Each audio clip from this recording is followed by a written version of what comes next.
Assalamualaikum warahmatullahi wabarakatuh. Teman-teman, sahabat-sahabat Brapot Indonesia dimanapun Anda berada. Hari ini kami berada di restoran Hotel Pitra Majalengka. Ini sudah hadir ya, saya bersama kawan-kawan, para staf ahli yang luar biasa. Pokoknya mah dulunya di pejabat struktural kan. Salah satu yang ingin saya diskusikan adalah dengan Kang Dodi. Kang Dodi itu mantan Kadispora. Kang Dodi, Assalamualaikum Kang Dod. Waalaikumsalam. Nah, kalau dia kita bicara yang ringan-ringan ya. Kita bicara masalah penyelenggaraan Polda. Dari tahun ke tahun kan Polda itu diselenggarakan sampai kemarin ke 13. Nah kemudian Bandung itu kan sejak Karawang, kota Bandung ya, eleh wae ya. Nah itu kan, kunaon sih Kang Dod teh? Karena kulantaran atletnya dicopot gubatur, atau kota Bandung Poli tidak mau menghadirkan atlet berprestasi dari luar daerah, atau memang fokus kepada pembinaan di kota Bandung. Enggak, Kang Dod lah. Oke. Hari disebut pelit mantap tuh, terus disebut denden, kan? Artinya kan memang ada beberapa yang harus kita perhatikan. Karena kan Porda itu pertama ini kan pada aspek pembinaan kepada para atlet. Sehingga kita berharap kalau memang mereka berprestasi biasanya akan kita untuk di PON biasanya. Berjenjang ya? Ya berjenjang. Betul. Hanya kan yang gede. Kadang-kadang begini kan namanya aku kan ada peak performance gitu ya. Bisa jadi pada saat mereka mengikuti ajang Porda itu performa mereka belum level ya, belum levelnya gitu. Sehingga kan tidak bisa pada itu bagaimana mendongkrak dan meningkatkan mereka gitu. Memang dari Kota Bandung ini susah untuk menjadi juara umum. Sebelum kita pernah menjadi bukan berarti pernah paling dominan sebelum ini. Hanya kan itu saya katakan kan bisa jadi gitu ada beberapa hal yang memang harus kita perhatikan. Pertama bagaimana peningkatan pembinaan kepada anak-anak kita yang menjadi atlet. Kemudian juga bagaimana mencoba meningkatkan motivasi mereka sehingga katakanlah ini kan tidak membawa pribadi, membawa daerah masing-masing untuk nasional. Nah betul. Kan bisa jadi mungkin juga gengsi pemerintah ini bisa untuk di sana. Sehingga dia mengadakan atlet dari daerah luar, yang penting juara kulantaran gengsi gitunya. Tapi kalau Kota Bandung yang saya tahu tidak pernah. Ya saya juga tahu itu. Tidak pernah mencoba membajak atau mengiming-imingi atlet daerah lain untuk pindah ke daerah kami dengan harapan yang benar lagi kan tidak menunjang sportivitas dari olahragaan. Mau jelek mau bagus bukan menang seperti ini kan harus dimunculkan gitu. Kalau kondisi terus terjadi ini merusak sportivitas olahraga. Tapi yang jelas memang ada beberapa hal yang harus kita benahi.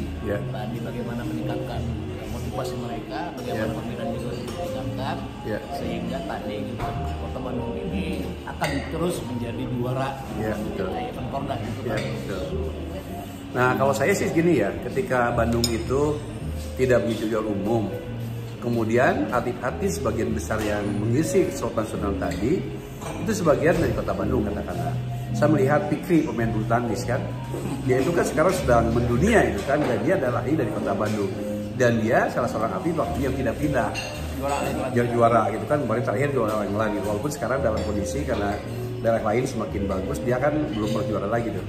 Nah apakah memang ada kebanggaan nggak kalau di semacam atlet tidak katakanlah ya yang saya katakan tadi tidak juara umum tapi atlet-atletnya seringkali atau saat ini sebagian besar sesungguhnya adalah binaan dari Kota Bandung. Kalau disebut bangga ya banggalah ya. Apalagi kan wakil daerah gitu, yang dia bisa mendunia gitu. Yang saya katakan ini kan jangan sampai terjadi begitulah. Sudah capek-capek kita bina, buang apapun kita biayai untuk pembinaan, mendidik itu tadi, mengadakan pengawasan kemudian tiba-tiba saja pada saat dia sudah menjadi setelah juara dia pindah ke yang lain. Iya betul. Itu hak dia gitu ya. Oke. Hak dia kita memang tidak bisa melarang. Betul. Cuman kan akan lebih baik gitu. Dia lahir di daerah kita, dia daerah kita, dia berjuang terus untuk daerah kita. Seharusnya begitu ya gitu kan. Iya. Yang saya katakan tadi, kan bukan persoalan yang mudah untuk mereka pemahaman tapi yang bersangkutan. Jadi kan ada hal-hal lain yang memang kenapa sih sampai dia pindah. Oke. Nah saya pikir yang tadi saya katakan tadi, kalau memang ditanamkan rasa cinta kepada daerah, insya Allah lah dia akan terus membela daerah masing-masing. Oke. Tapi ini kan sifatnya kasuistik ya. Iya betul. Ya. Tidak semuanya demikian gitu. Masih ada juga kita memang Pak saya memang nggak akan pindah ini daerah kami. Ini akan di sini. Walaupun dia diiming-imingi dengan sekian X rupiah gitu ya. Nah, tapi kan itu yang tadi saya katakan sejauh mana nih rasa. Ya rasa memiliki ya. Daerah itu ya. Seperti yang saya katakan tidak ada kemungkinan ada demikian. Oke. Jadi kita tetap bangga untuk teman-teman atlet yang ingin mempertahankan jati dirinya. Kemudian juga tetap kita bangga bila mana yang bersangkutan juga pindah ke daerah lain karena hak untuk memilih ya gitu kan. Pada dasarnya mah baik juara atau juara yang penting mah Bandung sudah memperlihatkan aku sudah memberikan pembinaan lo gitu ya. Pertama gitu kan. Utamakan kan kita ini NKRI. Ya NKRI ya. Nah kalau itu kan ya bagus lah ini kan lebih negara yang kita cintai. Iya. Ya, kalau untuk level internasional secara pribadi bagi saya tidak ada persoalan. Nah sekarang kita berijak ke Persib kan ya, Kang Dodi. Ya, kalau Persib mah memang sudah legenda dari sejak lama sekian 10 tahun gitu kan. Tapi sekarang ini kan dengan terbukanya pasar kerja di bidang artis sepak bola, satu sisi saya merasa sedih nih. Persib teh orang Bandung, Jawa Barat masa etik lah gitu ya. Orang koma kalau orang-orang luar negeri gitu nya nunggu jadikan orang Indonesia lah bahasa gitu nya. Kumaha Kang Dodi teh apakah di sisi kegagalan atau akibat kebutuhan sebuah proses pasar terkait dengan katakanlah pasar profesionalisme dari pemain bola? Susah sih ya, kalau dulu kan atau terjadi menang dasar kan. Dulu kan kalau masih amatir gitu ya, murni atau daerah. Setelah ini kan bergeser ke profesionalisme. Kan bagaimanapun juga kan sebagai sebuah PT kan tidak mau merugi. Bisnis ya? Bisnis. Dari bisnis kita maklum berarti ya? Ya. Bagaimana kalau pada akhirnya berubah menjadi suatu PT, tapi PT ini kan terus merugi, jadi tentu akan berpikir panjang. Apa kami menanam investasi di sana kalau rugi, bikin duit lah itunya. Kan harus ada untung dan perhitungan ke arah sana. Yang kedua, yang saya pahami kan itu banyak anggota dari klub-klub. Kan sampai ini kan Persib yang saya tahu masih terus pembinaan. Sedangkan yang saya katakan tadi, ini sudah menjadi suatu bisnis. Kalau bicara bisnis, tadi kembali kepada untung rugi. Di samping menghibur gitu kan, ada unsur bisnisnya, bahkan dominan gitu kan. Nah artinya kan tadi, kalau mereka kan juga artinya dari level yang katakanlah pemain yang memang levelnya di atas pemain kita gitu. Di samping satu sisi ingin kita berharap menolakkan ilmu yang dia miliki.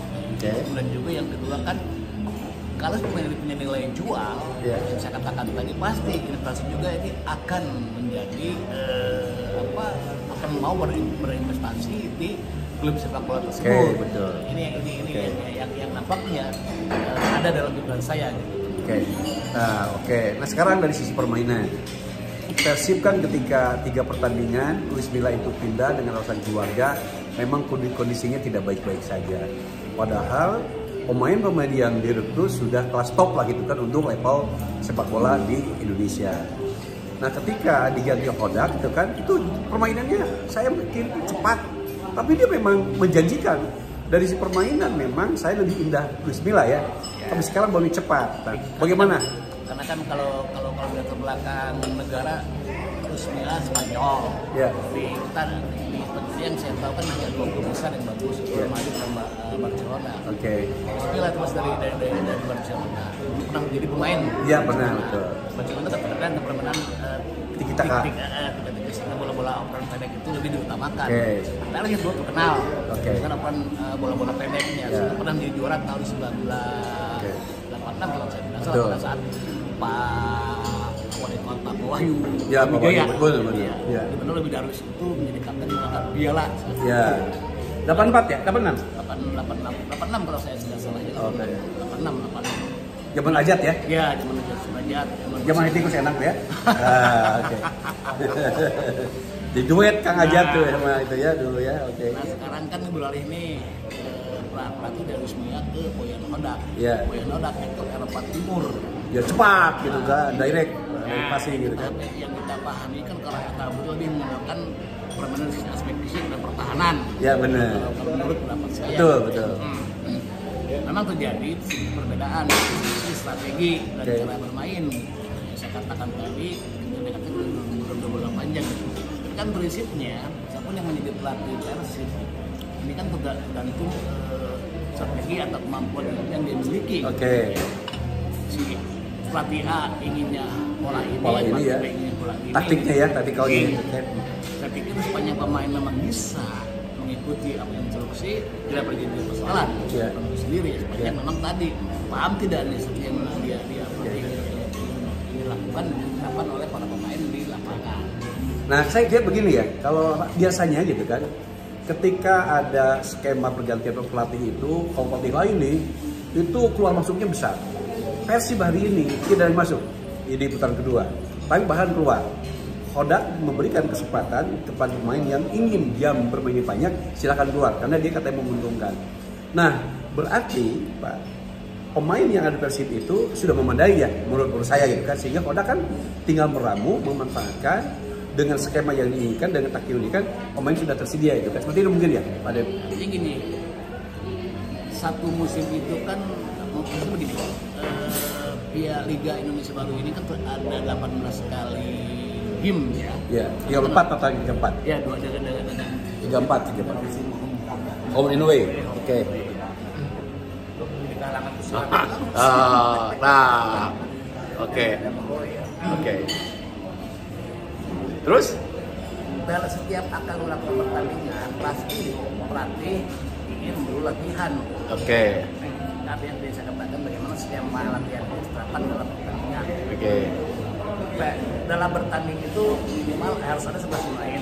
Dengan pergantian beberapa dia 7 pemain kalau sekarang kalau saya tidak salah. Ya 7. Ya, boleh. Tapi 5 ya yang masuk ya? Karena kan batasi dengan aturan tergantung pelatih. Apa yang mau diterapkan betul. Nah, kalau memang mau dia mengejar ketinggalan biasanya kan para penyerang yang ditampilkan. Jadi saya begini, dengan kompetisi yang sudah ada, ini kan sudah paham. Si A ininya bagaimana, si B ininya bagaimana, sehingga menjadi chemistry yang dibangun antar pemain.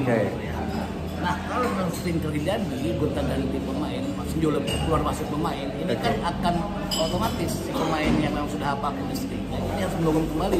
Baik internal pemain maupun dengan pelatih ya.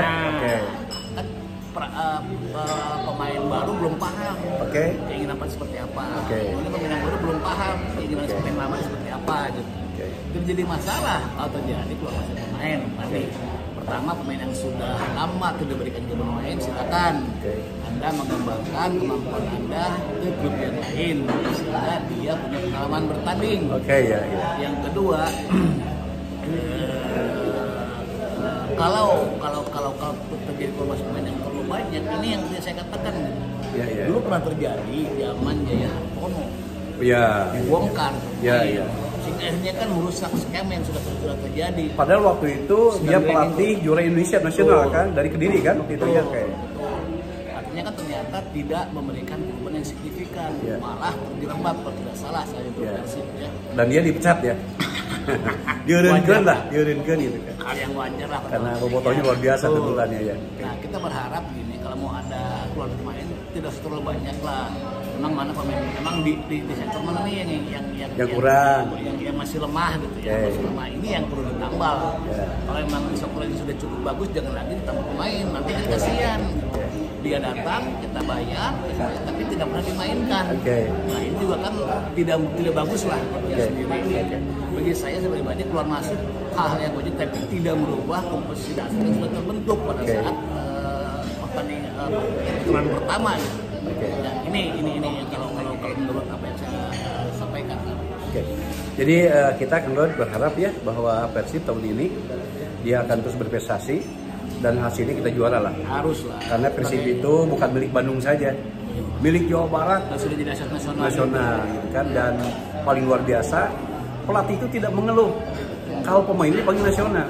Yang lain makanya tahan dulu lah gitu kan. Ya males ya, udah ngepek lah gitu kan. Berarti kan nasionalnya tinggi gitu kan. Kan kalau tidak salah si Hodak sudah punya pernyataan. Yeah. Suatu hal yang bagus karena pemain klub itu dipanggil oleh timnas. Karena tujuannya seperti itu kan antaranya ya. Pembinaan ya. Juga punya pengalaman bertanding dengan pemain-pemain dari internasional. Jadi dia bisa paham seperti begini nih level nasional gitu. Tidak hanya ada di level domestik. Ayo orang mah kalau ditahannya, ulah, senelek, rugi gitu kan. Karena jadi terjun. Oke, Kendor. Diskusi yang luar biasa ya hari ini. Sampai harapan pagi, kopi pagi dan sebagainya. Dan teman-teman BCI tadi sudah sampaikan Bandung tetap bangga walaupun dia belum pernah lagi juara umum untuk selevel Porda Jawa Barat. Jadi hari ini daerah Batur kan ya supaya senang kita bagi-bagi kebahagiaan. Bola Bandung wae anu bahagia gitu ya. Tapi engke wayahna bari di erek diambil ku Bandung. Nah bisi kiri copot deui ulah ceurik, da geus diberi kesempatan. Termasuk Cianjur tah. Oh ngan diberi kesempatan Cianjur. Nah gitu. Yang keduanya masalah Persib kan. Persib tetap kita harus bangga dengan kondisi hari ini dan kedua kita semua masyarakat Jawa berdoa agar Persib menjadi juara untuk kompetisi tahun ini dan tahun-tahun berikutnya. Terima kasih Kang Dodi. Hidup Persib. Hidup Persib. Hidup BCI. Hidup staf ahli. Hidup Kang Dudung. Amin. Kang Dudung di Cianjur Selatan. Ya, Meureun. Assalamualaikum warahmatullahi wabarakatuh. BCI selalu di hati kita. Waalaikumsalam warahmatullahi wabarakatuh.